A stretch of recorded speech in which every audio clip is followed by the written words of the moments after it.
one of which being gun control, and I want to tell you about recent, news in relation to gun control. But when you were governor of New York, you passed some pretty comprehensive legislation, and in fact was one of the strongest in the country at the time. Do you see a pathway forward for any of that kind of legislation that you passed in New York? I think in other states for sure. I think the most important element of that was to make sure that even private gun shows or private shows had to have a background check before they could complete a sale. I think it's now 13 or 14 states that have done that. And I think there's enormous public support for it. I think it makes tremendous sense. You don't want someone who is a criminal, mentally ill, on the terrorist watch list to be able to go buy a gun simply because it's a private show. And I would hope that other states would take a look at it and say this is the right thing to do. So, you see it as a state issue? I do. I'm a great believer in the 10th Amendment, that unless powers are granted to the federal government, they're left to the states and the people. Was the political divide within your state really any different than we're seeing in our country, which is essentially leading to a stalemate? There can't be much gun legislation. We didn't have a stalemate because one of the things I've always been able to do, or always worked hard to do, is bring people together on common sense solutions. It's one of the reasons I'm running for president, is we see a government in a country now where we face enormous challenges, but the Republicans and the Democrats don't even seem to talk to each other, let alone sit down and try to find common ground. And as governor, that's what I did on so many issues. Issues that in the past would have divided Republicans and Democrats, like welfare reform. I actually got a very Democratic House to support my measures to put in place mandatory workfare and time limits. But I got Republicans to agree to expanding access to health care for low-income workers who could take that job without being trapped in a family that doesn't have health care if their kid gets sick. So I think that's what we need in Washington, a leader who's going to sit down with both sides and try to find common ground. And perhaps in a primary you should be hyper partisan, and I'm proud to be a limited government conservative Republican. But I think one of the things most distressing to me with President Obama is he hasn't tried, in my view, seriously to sit down and create bipartisan solutions. And the next president has to, and I'm prepared to. Was the deck already stacked against President Obama when he came in? I don't think so. He had an overwhelmingly Democratic Congress. And yet, Obamacare being the classic example, not one Republican voted for it, although there were a great many Republicans who understood we needed to have stronger action to deal with the issue of the uninsured. But not when it was just in a partisan way, done, in my view, horribly, in a way that has hurt the healthcare system of this country and driven up rates and cost economic growth, when it could have been done far better. And I'm always asked, well, Republicans always say you could have done it better. I put in place programs to help the uninsured when I was governor of New York that used market-based solutions but government-supported policies that allowed us to provide health care insurance for hundreds of thousands of low-income and small business residents who before that didn't have access. So I think there were bipartisan solutions, but this president didn't try to accomplish them. Now, there are certainly bipartisan elements within Obamacare. Like what? Well, I mean, like the president gave lip service to saying, let's look at junk lawsuit reform, but they never even considered it. Give me an example. You may be right. Well, the individual mandate, which... I think the individual mandate is horrible. And I wouldn't call that. I mean, I think it hasn't worked. The idea was that by forcing young, healthier people into the pool, you could provide greater coverage without driving up rates. The rates have gone up. The young, healthy have not signed up. They're paying the fines. And we're going to see over the next year or two that a great many people initially signed up don't continue in the program, whereas I did the exact opposite. My Healthy New York program, which I got through a overwhelmingly Democratic state assembly and had Republican support in the state Senate, created this program. And instead of mandating that healthy young people, an entrepreneur, someone who works for a small business buy coverage, we made it so attractive they chose to buy it. And when I started it, it was government subsidized. We used tobacco revenue to reduce the costs. Within 7 or 8 months, we had so many healthy people sign up because it was a great program that we didn't have to subsidize it at all anymore. So I mean, the broader point, though, is that when you sit down and look to find common ground and solve problems, you're going to find that your ideas aren't always right. And someone, because they're from the other party's ideas, aren't always wrong. But if you don't have that dialogue, if you don't have that openness to being willing to listen to criticism or hear suggestions, it doesn't get done. And it hasn't gotten done, and I think that's a sad thing in Washington. You were recently part of the No Labels Yes. conference. Where do you see, the future bipartisan solution?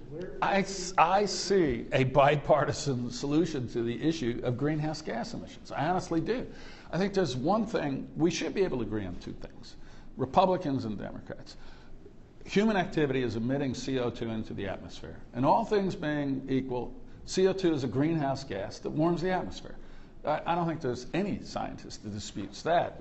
You can dispute the degree or the balance between human activity or natural reasons, but you can't really dispute that. And I think Republicans and Democrats both want us to have cleaner, healthier air.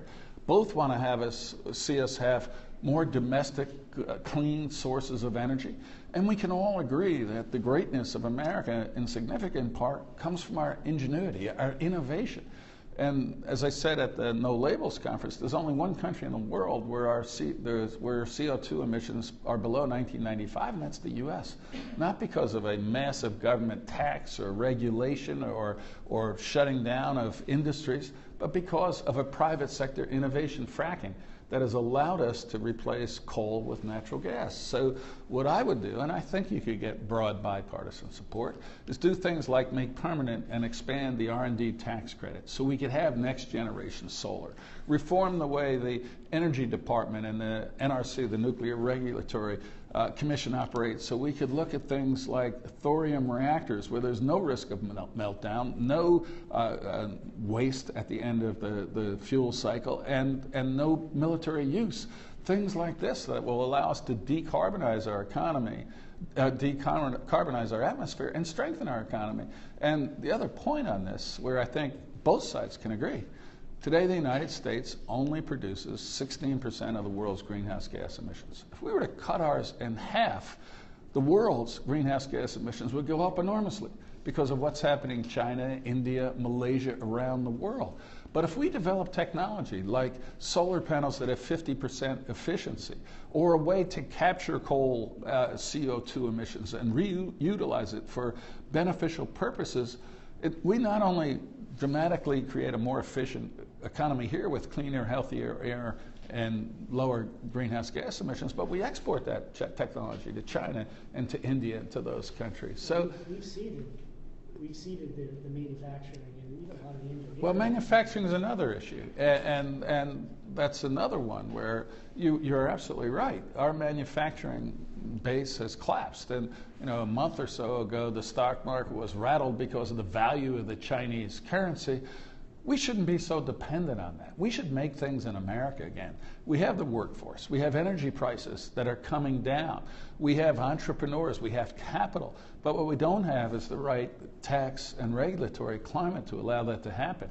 And I'd make a lot of changes, but 2 I'd make is, one is allow the immediate expensing of capital investment because productivity increases is where you get wage increases. And when we get companies investing in equipment and capital as opposed to stock buying of another company as a way to drive up their earnings, we're going to create better jobs in America. And the second would be to lower the tax on manufacturing to 12%. Right now, it's the highest in the developed world, the highest. I want to make it the lowest in the developed world so that the American entrepreneur can build a factory here and the American worker can have a job here. My grandfathers, neither one of them spoke English. They both went to work in a factory. And that's how you had the path to the middle class, because they were good paying jobs. When I was in college, Christmas and summer vacations, my cousin and I worked in that same factory, in the local factory, and we were so happy to have the jobs because they paid well compared to a service job. There's no reason in the 21st century we can't do that again. And by the way, when I was governor, I did that in upstate New York, and I could talk about our computer chip manufacturing factories from companies all over the world that right now, today, have, I think it's over 6,000 factory jobs in upstate New York manufacturing computer chips. No, it's not GE. It was originally IBM working with AMD, and then it became Global Foundries.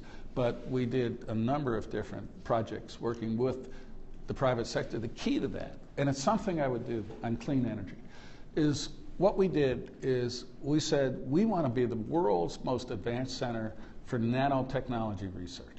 So I went and challenged the private sector, the university, and the not-for-profit sector, saying the state will put up $250,000 in pure capital to build a shared research facility, but only if the private sector, university sector, and think tanks come together and match us 3-to-1. To make a long story short, today there is over $20 billion in capital invested in the most advanced nano research facility in the world. Every major global company is there, and it has spun off the factories, which is exactly what the goal was when we announced this. So there are solutions, and I think that's the point. And we just haven't had a government that has been open-minded enough or visionary enough to achieve those solutions. Oh, and by the way, immediate expensing of capital investment, things like a solar farm or a wind farm, it would significantly allow them to be more competitive because of that tax provision. Without creating winners or losers, you allow every investment in capital to be able to do that. I know you're also opposed to Common Core, seen as a big-time federal overreach. Yes.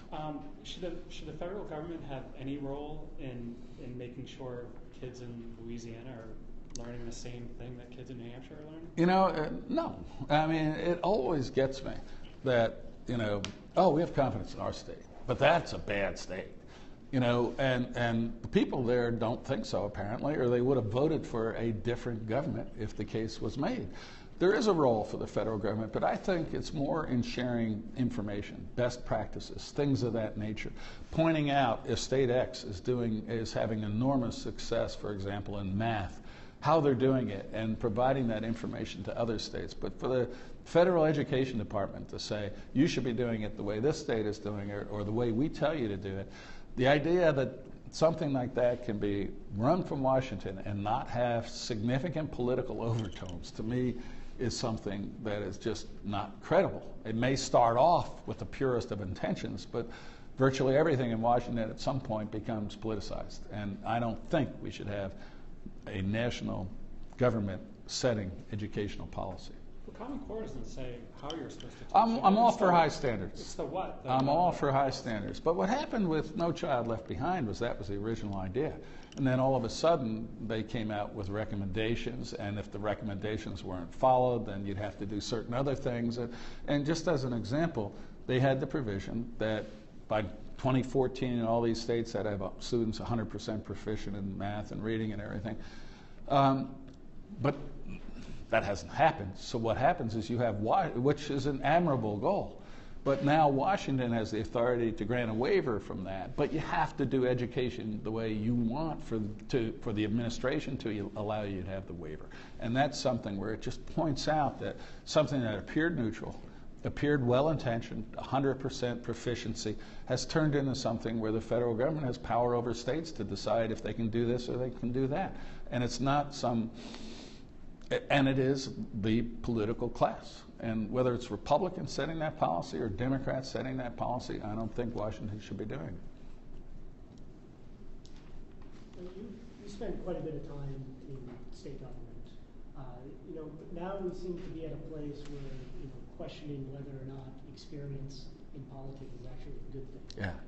And It's fascinating. We can see that in the polls. Yes. Yes. I want to get your perspective on whether or not if there's any accuracy in that. I think your analysis is absolutely right.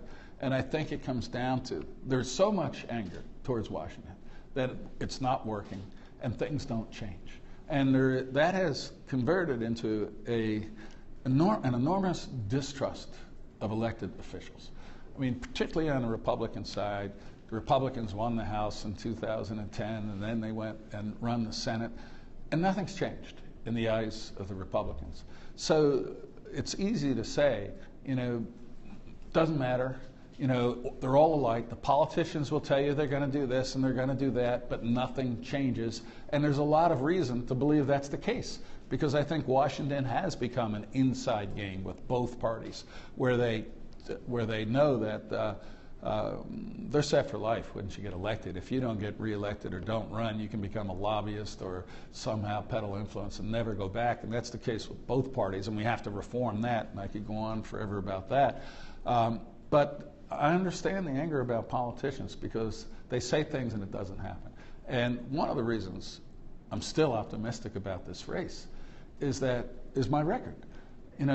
I said we were going to reform the welfare system, and we had over 1 million few people when I left. I said we were going to change the criminal justice system when we went from the most dangerous state to the 4th safest state. I said we were going to turn deficits into surpluses and cut taxes, and we cut taxes by $143 billion, more than the other 49 states combined, and had our highest credit rating in a generation, and billions in surplus. And I did it with a Democratic Assembly that most of the time had 103 Democrats and 47 Republicans. So part of why I'm running is when I say that I want to create the incentives and initiatives for us to have market-driven clean energy solutions that allow us to grow the economy, have cleaner air, and deal with the issue of greenhouse gases, I know I can do it.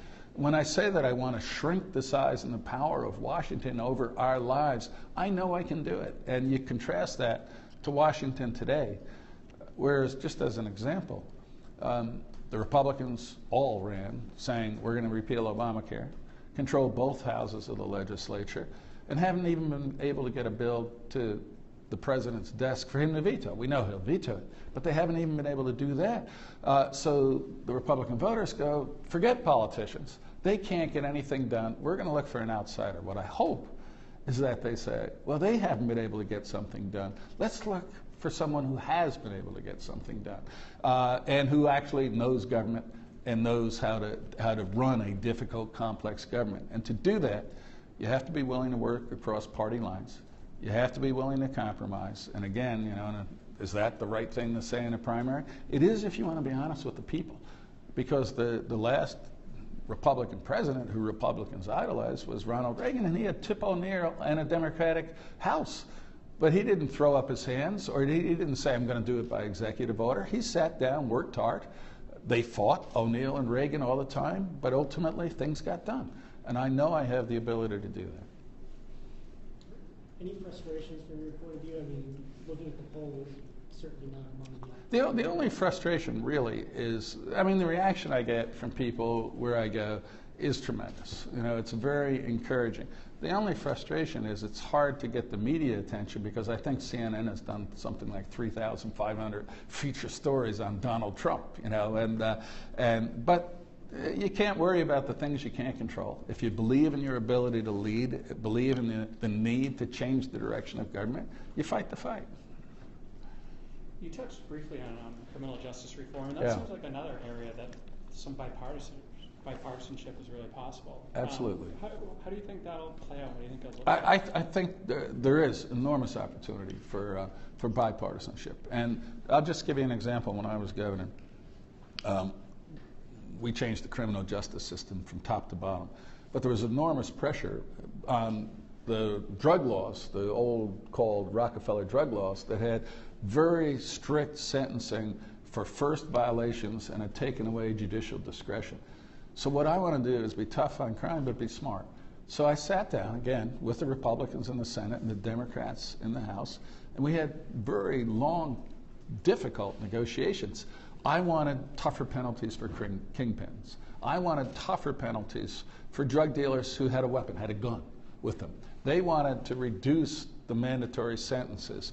And to make a long story short, we came up with a tremendous, tremendous package where if you were a young kid selling drugs on the street, got caught, it's a felony. you'd be arrested, convicted of a felony, but instead of sending you to jail, we would send you to a camp, shock incarceration camps, where they would have 4 months, 6 months of, it was like boot camp, where you get counseling, you get up in the morning, you have physical, educational, rehab, and if you completed that program, you didn't go. You never went to the prison correctional system. You were released under supervision. But on the other hand, we did get tougher penalties for the kingpins. And I'll never forget just one example. We had all-night sessions all the time battling, because it wasn't, it's not like this was easy. And I remember I'm arguing with the state assembly, and it's like midnight, and they're going, we need this, and I'm going, if you're a drug dealer with a gun, it's a different category altogether. I want tougher penalties. And they say, well, we can't do that. The big guy leading the fight for the drug reforms was Russell Simmons, the rap impresario. So I said, let's get Russell Simmons on the phone. I called him, and I said, get up to Albany. This is literally true. And he cared enough about this that he got there around 3 in the morning. And we kept going. And finally, around 5 o'clock, I'm going, well, we can do this. We want to have the alternatives to incarceration, shock camps as opposed to prison. But we also want this. And they're going, no, it's ridiculous to have a tougher penalty for a dealer who gets caught with a gun. And Russell Simmons looks at the Speaker's counsel and goes, I don't want people with guns selling drugs in my neighborhood. He's absolutely right. And at which point they caved. And we were able to pass this comprehensive drug law reform. So, but it takes effort, it takes open-mindedness, it takes leadership, but you can do it. And I think there's a long-winded answer to your very short question, but yes, I think the drug laws in Washington and the other laws are something where you can find common ground. We want to be tougher when it's appropriate, but we want to be smarter when it has the chance of turning someone's life around without trapping them in a correctional system forever. How'd you pay for that? Actually, it was less expensive because the camps were less expensive than jail. And what was interesting is for example, we had tougher sentences for violent crimes, and I ended parole for violent felons. And they were going, oh, this is going to ruin the prison system, it's going to be overcrowded. When I first took office, the prison system went up. The last 3 years, we had a dramatic decline in the population in our jails. Because what our study showed is that when someone committed a violent felony, and before I took office, there was revolving door justice. Literally, they'd be out in the street. They could be out the same day, even if they were convicted, or they'd be out so quickly. And we did an analysis that when a convicted felon was released, violent felon, onto the street and was arrested again, they had on average committed 12 violent felonies between the time they were released and the time they were recharged. So that by ending that revolving door justice and keeping the hardcore violent criminals in there for a longer time, we had the population go down. And we also had a lower rate of recidivism when I left. So that use intelligence as opposed to polls or sound bites, and you can find common ground and change dramatically people's lives in the direction of a state. Curious how you see the situation in the House unfolding. There's Boehner stepping down, McCarthy doesn't want the job, and it could unfold a lot of different ways. I'm curious to see how you think it ought to unfold. Yeah, I thank God I've never been held public office in Washington. It's like a world apart, and I would no longer suggest who they should elect or how they should elect them. Then I not brush my teeth in the morning. It's just not something I want to get mired in. But I understand the dissatisfaction with the House leadership and the Senate Republican leadership, because there is this sense that nothing gets done and nothing changes. So we'll see what happens, but I don't think it reflects a meltdown in the Republican Party or a collapse in a sense that we have to be able to govern. I think it's more just enormous frustration at the inability to achieve things. And certainly the congressional leadership deserves some of the blame for that, but I also think that President Obama does. Because when he essentially writes Congress out of the picture and says, well, the heck with Congress. I have a pen and a phone, and I can do things by executive order. And things that I think were illegal, like unilaterally changing provisions of Obamacare, putting a date off by a year. I think it has created that sense that Congress doesn't matter that much. So unless you have a sense that you have a real purpose and function, and it matters what you do, you start being more angry than productive. Just wanted to shift over to foreign policy for a Sure. bit. So everyone's talking about Russia. So I'm just curious how you see, I don't know, everything playing out. What would you do with to face off with Putin right now? Are you in the Fiorina camp where you don't talk to him, or you? No, it's very interesting. I don't think at this point you talk to him. I think at some point you do. I think Putin is, for all the bravado, in a very weak position. The Russian economy is in dire straits. 50% of their budget is oil revenue and oil or gas revenue, and it has plummeted. So they have massive holes in their budget. The ruble has lost over 20%. The average Russian's standard of living is plummeting, and they have inflation of 17%. And Putin's strength has been the pensioners. But when they get a 17% hike in their cost of living and the government doesn't have the money to match that, he domestically is in a weak position. He's popular because when things fall apart, nationalism is the last refuge of scoundrels. And between Crimea and Ukraine and now Syria, he has rallied them around the greatness of Russia.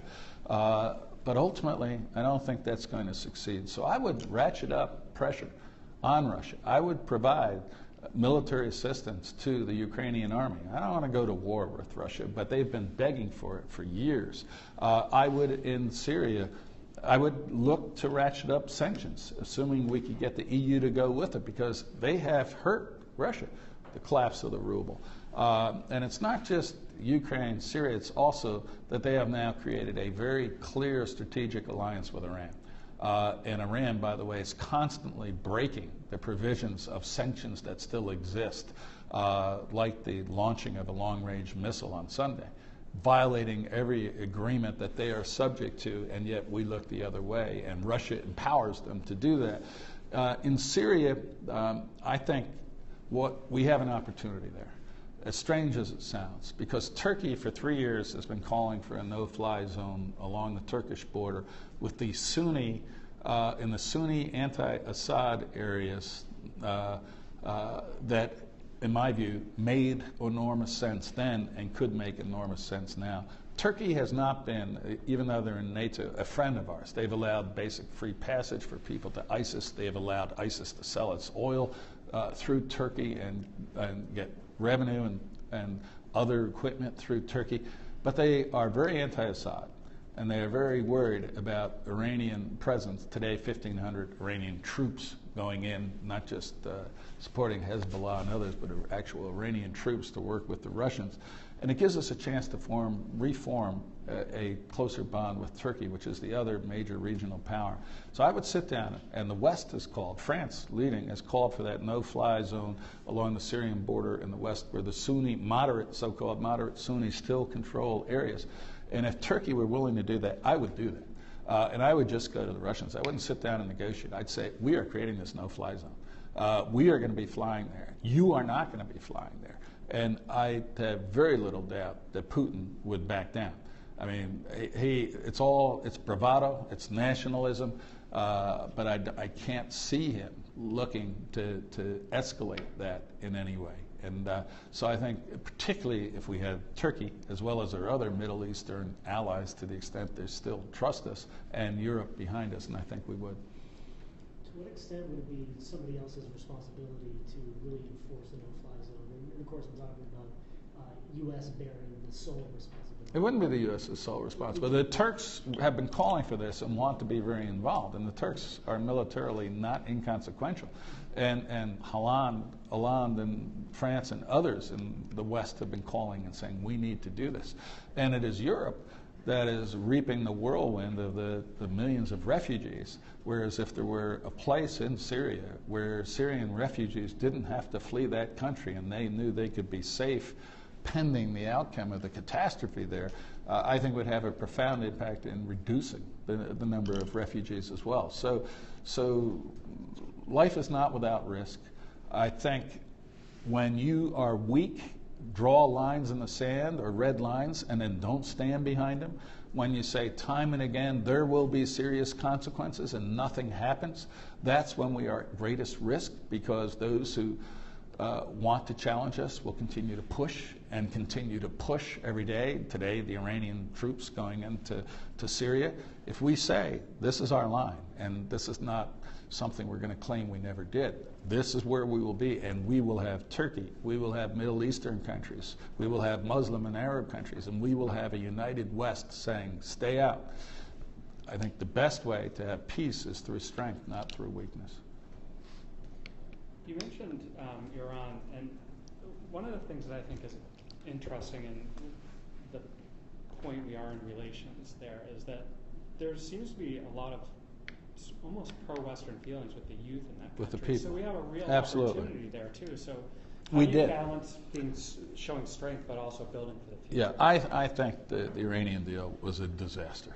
We had a golden opportunity, just as Russia's budget and a lot of their economy has collapsed with the price of oil. The Iranian sanctions were working. They were working extremely well, and that was with oil at $100 a barrel. The sanctions were working well, and I think you saw back in, when was it, 2009, the Green Revolution, I think it was, where the Iranian youth almost overthrew the Ayatollahs, the mullahs, and created a, for lack of a better term, more Western-oriented government. But now we have empowered Khamenei and his people. And look what's happened. The idea was perhaps Iran can be wooed back into the community of nations and act respectfully. Once that deal was done, before the ink was signed, Soleimani went to Russia against UN sanctions, saying he's not allowed to leave the country. They didn't go to buy caviar. They went to buy weapons and equipment in violation of existing sanctions. They convicted the AP or Washington Post reporter on ridiculously bogus charges. Khamenei, I think it was last week or 2 weeks ago, forbade any negotiations or discussions with the United States government officials.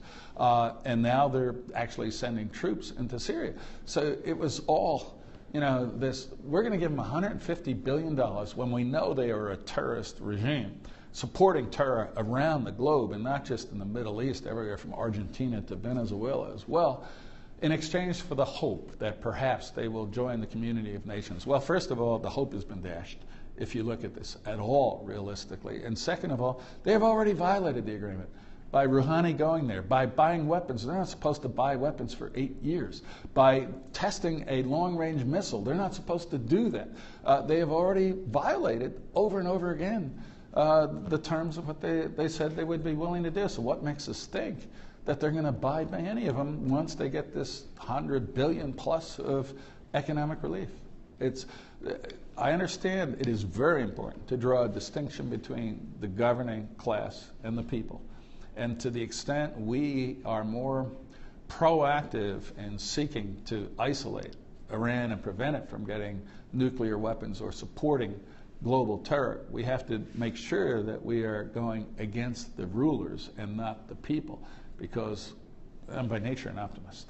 And I think that, again, we show strength, but not arrogance. Strength, but at the same time appealing to the Iranian people, that there is hope that they will have, not immediately, but over time, the impact to correct the course of that country.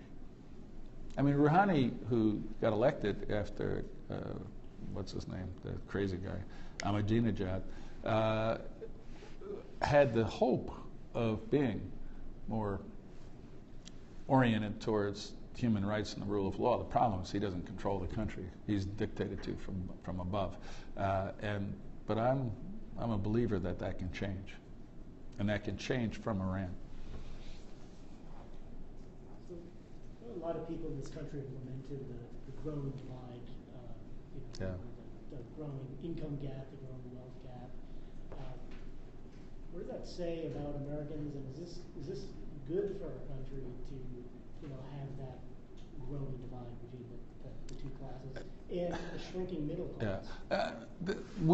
The backbone of American values and of our economy and of our society has been having a very strong middle class.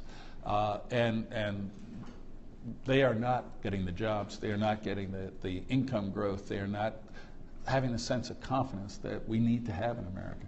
I don't think the solution is, no, the solution is not demonizing the successful. I mean, the place where the income divide has grown the most over the last decade is China, because everybody was even. When they were all broke, now you have Chinese billionaires, but 600 million people have moved to the middle class. So you look and say, oh my God, China's wealth divide or economic divide has grown by leaps and bounds, but so has a healthy middle class. So I don't think you don't solve the problem by demonizing the successful. You solve the problem by empowering middle class growth. And one is jobs. And I talked about how we should make things in this country again. Manufacturing jobs are good jobs. And just as an example, I walked the factory of one of the computer chip floor, one of the factories in upstate New York, and was talking to the guy. The programmers, the software programmers would get $45,000 to $65,000. The carpenters, electricians, plumbers, steam fitters got anywhere from $80,000 to $120,000 a year. Great jobs. Blue-collar manufacturing jobs. So first we have to create an economic climate where we create those jobs. And there's no question in my mind we can. The second area, not just manufacturing, but a small business. That's where the bulk of job growth in America comes from. Last year was the first time in 32 years where we had fewer businesses than at the beginning. The regulatory and tax burden, including Obamacare, placed on small businesses is so high that a lot of people say, hey, I have a great idea. I want to go work in my garage. I want to set up a shop on the corner. And they look at the red tape and the fees, and they give up they throw up their hands and say it's just too complicated and expensive. So small business, manufacturing, create those middle class jobs. And certainly tax reform and throwing out the ridiculous tax code and getting rid of the exemptions and loopholes and credits that benefit the influential and the wealthy, those should go.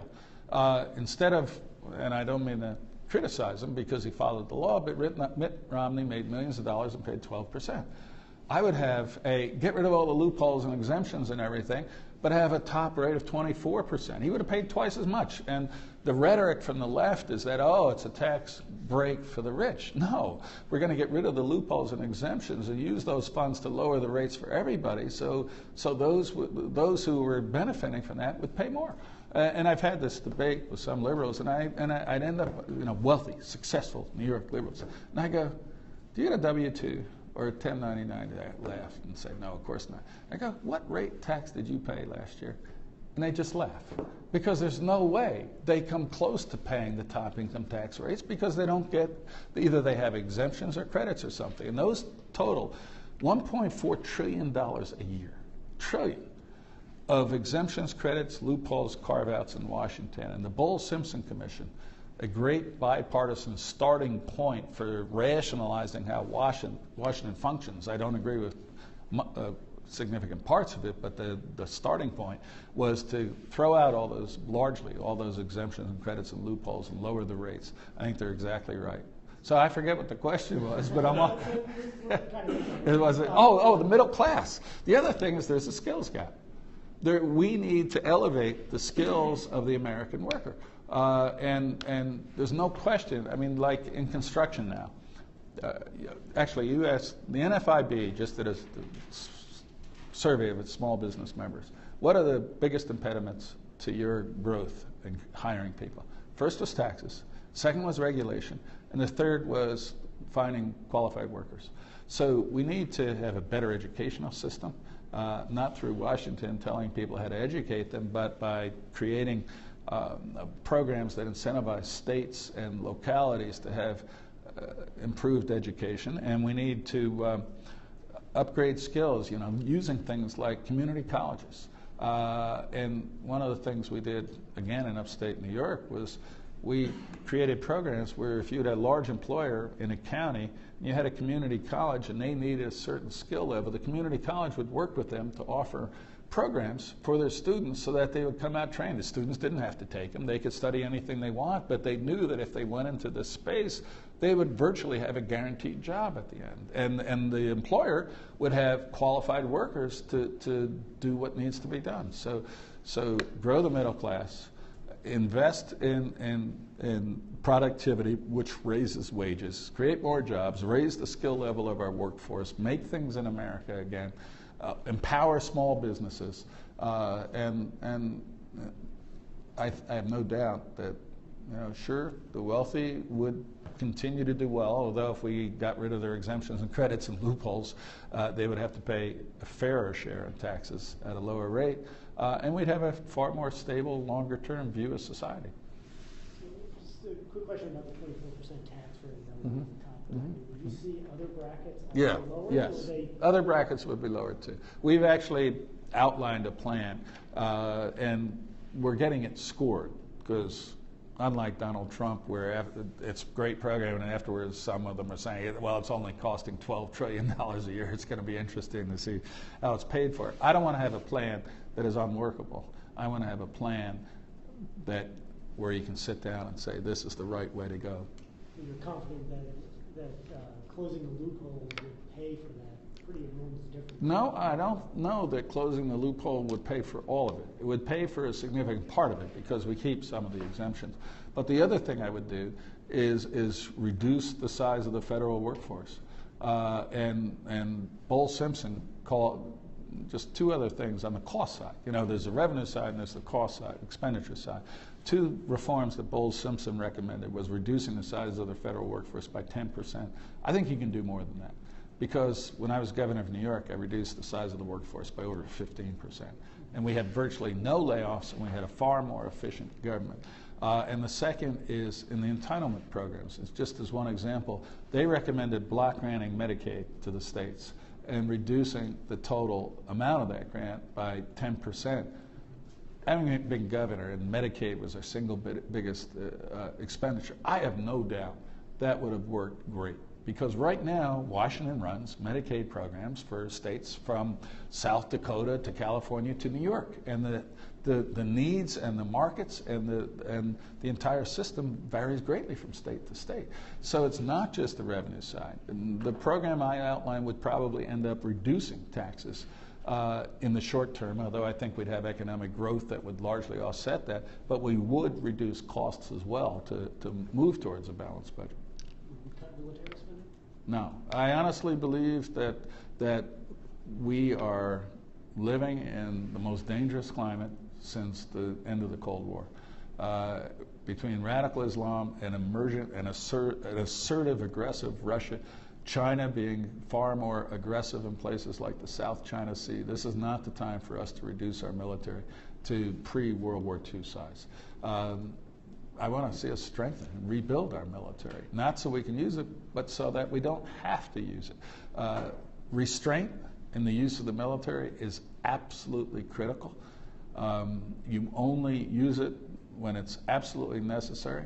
I mean, I have two sons, both of them after college. One went into the Marines and served a year in Iraq. One after college went into the 10th Mountain Division and got back from Afghanistan in September. So I know what it's like to worry when you get a phone call on the 2 in the morning and your kid is in harm's way, and I don't want to see one American placed in that position unless it's absolutely necessary.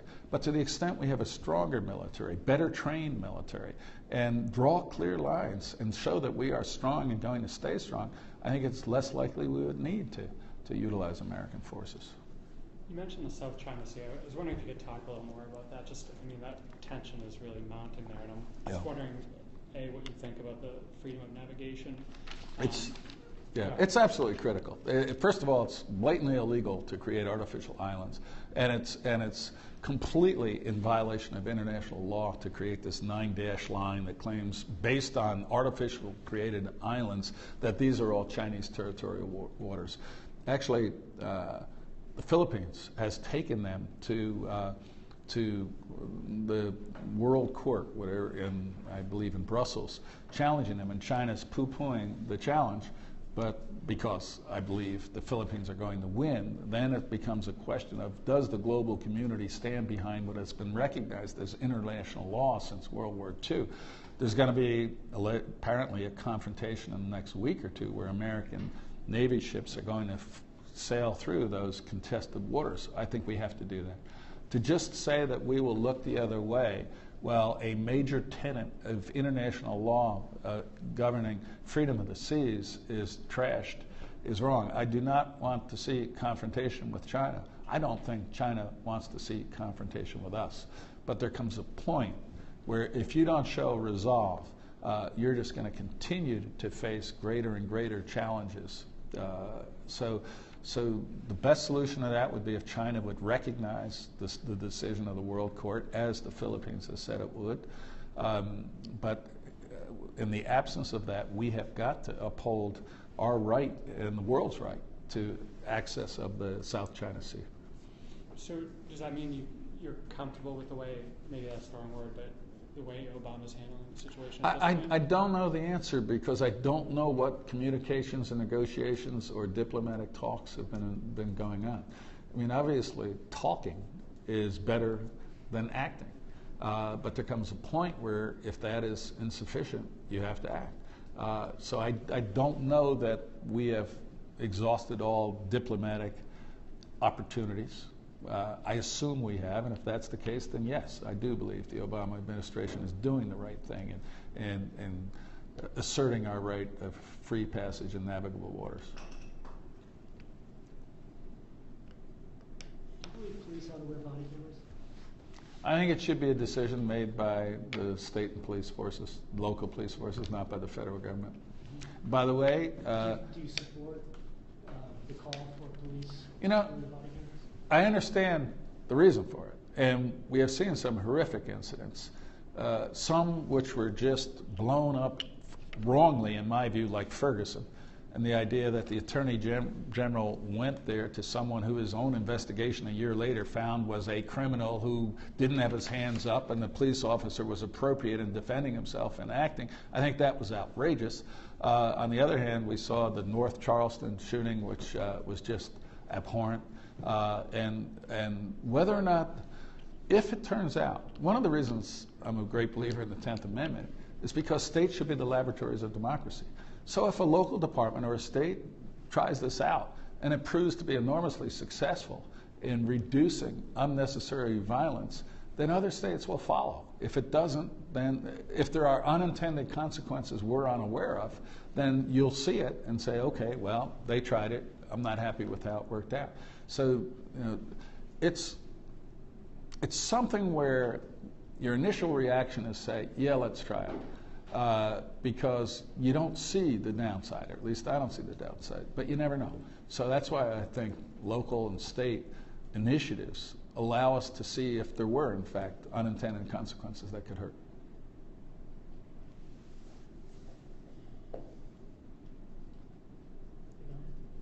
Any other questions?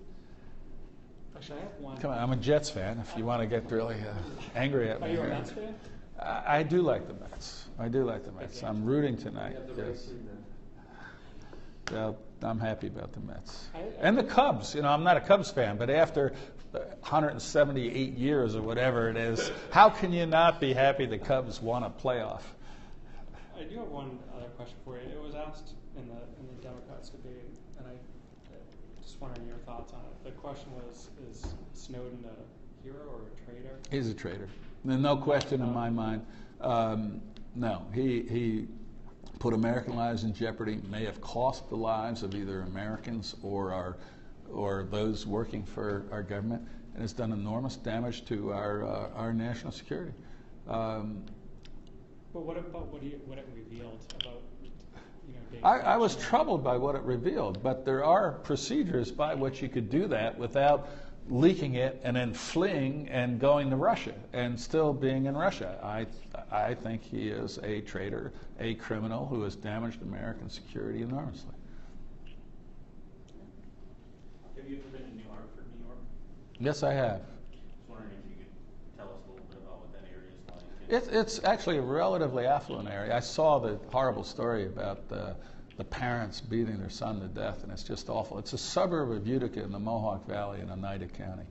And it's a very nice community. It's not a upstate New York, with the exception of certain pockets like Albany and Ithaca.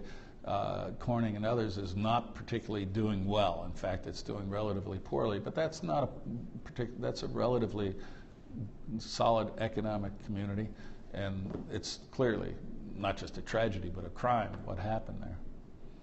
But yeah, I was stunned because it's not the type of thing you would expect.